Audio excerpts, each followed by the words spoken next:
What's up, everybody? Unrested back here again with another J-Fact today, covering a subject that I've wanted to cover for quite some time. I did a really short J-Fact many years ago about being gay in Japan, or LGBT community in Japan. I touched on it just slightly, but really I had only been in Japan about a year or two when I did the video, so I would say my knowledge has grown quite a bit, my experiences have grown quite a bit, and I've gotten to know a lot more gay and lesbian friends, transgender friends. I've actually got two transgender friends in Japan. One of the jobs I work at now, there is more gay men working there than there is straight men, and I have at least one friend I know that's a lesbian. So yes, I do have gay, lesbian, and transgender friends. So I've got a little bit of insight into the issue, but due to the fact that I am not gay, nor lesbian, nor transgender myself, means that I'm coming from it from an outside view. Nonetheless, I will give my 2 cents.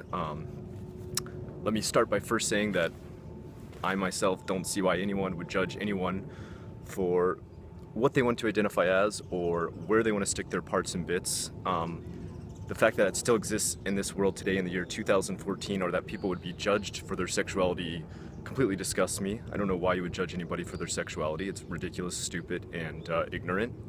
I would like to continue on from there by saying, in Japan, oftentimes Japan is seen as a pretty peaceful place for people who are in the LGBT community. For the most part, you could be openly gay, even on the street, holding hands, kissing, and no one would bother you. For the most part, the great thing about Japan, and right now I'm stating the positives, I'm going to go into the negatives later. I'd say the positive thing about Japan is that if you are doing something publicly that does not bother anybody else, it does not bother their business at all, I mean their own personal, I guess comfort zone, like physically, they're not going to bother you. They're not going to care. They're not going to comment. Usually the only person who will ever talk to you about anything is a person who likes, enjoys, is part of, or in the community of what you do. For example, if you were super gothic and you wanted to dress goth, maybe in America someone would be like, "Hey, you emo fag." Alright, I'm just giving an example. I don't recommend anybody say those words. But in Japan, the only people who'd probably come up to talk to you are people who are into the goth scene, which is really cool. I love this about Japan. And I'd say in the aspects of LGBT community, that's one aspect that's really good about Japan. Now here's some kind of things that are a little bit, I want to say either conservative or old world or not forward thinking. For example, you still can't get married.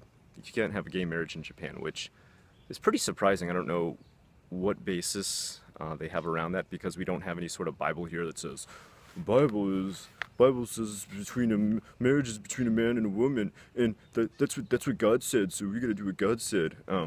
Thankfully for us, there is no invisible sky daddy dictating what we should do and shouldn't do. People are of their own ethics and own morals, thank God. No pun intended, haha. And that's not actually part of the reason, but I will say there's a lot of very conservative figureheads. You've got to understand that most of the Diet, which is Congress here in Japan, and most of the governmental elected body is very old. And I mean like literally physically in age, old people. So for them, I think they still haven't warmed up to the idea. They come from a time where no one would talk about any LGBT things at all, or it was taboo to do so. So I think for them, just even mentioning the subject makes them uncomfortable, which, they'll die out.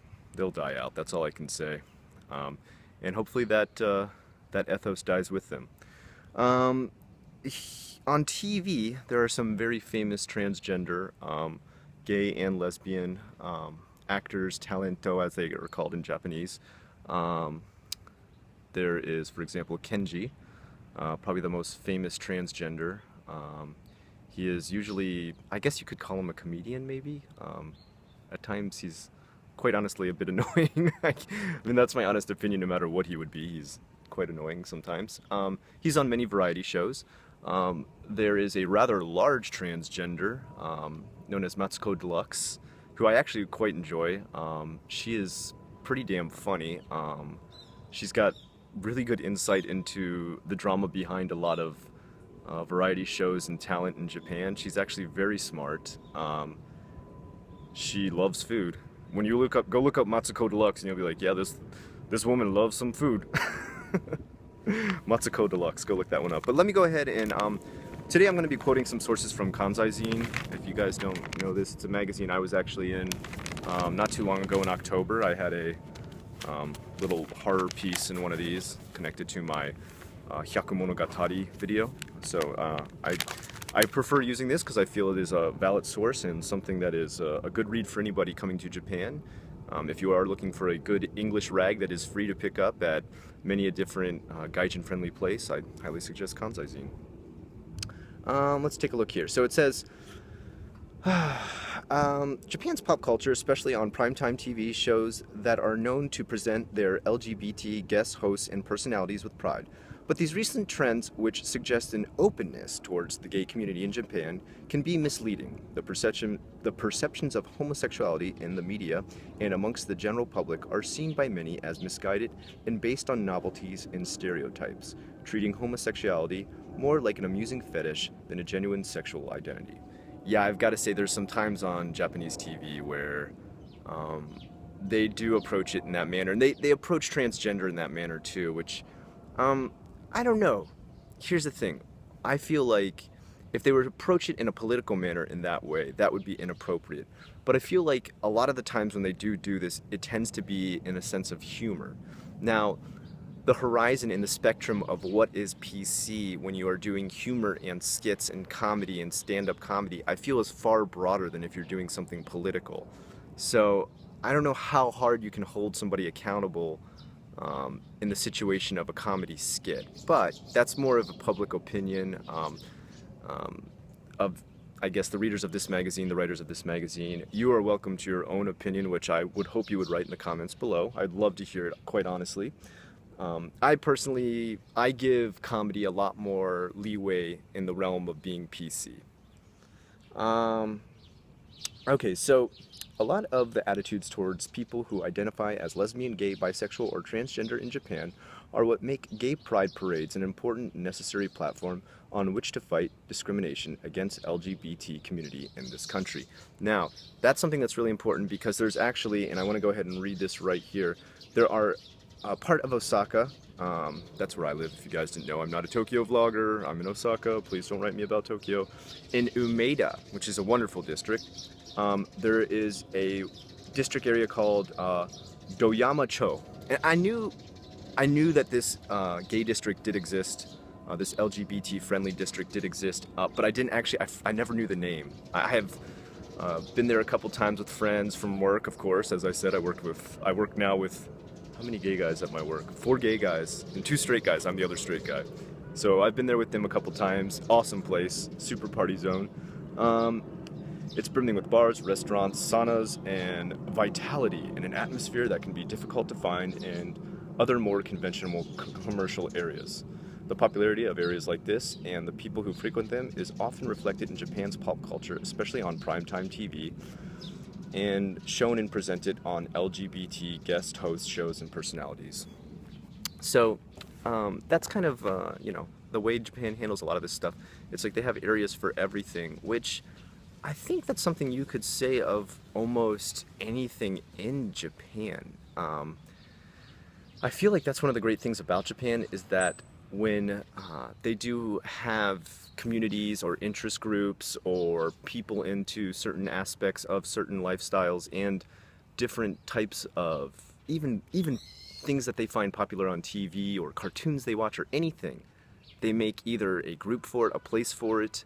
For example, we've got, people are always used to hate on otakus here in Japan, hate on nerds and geeks and everything.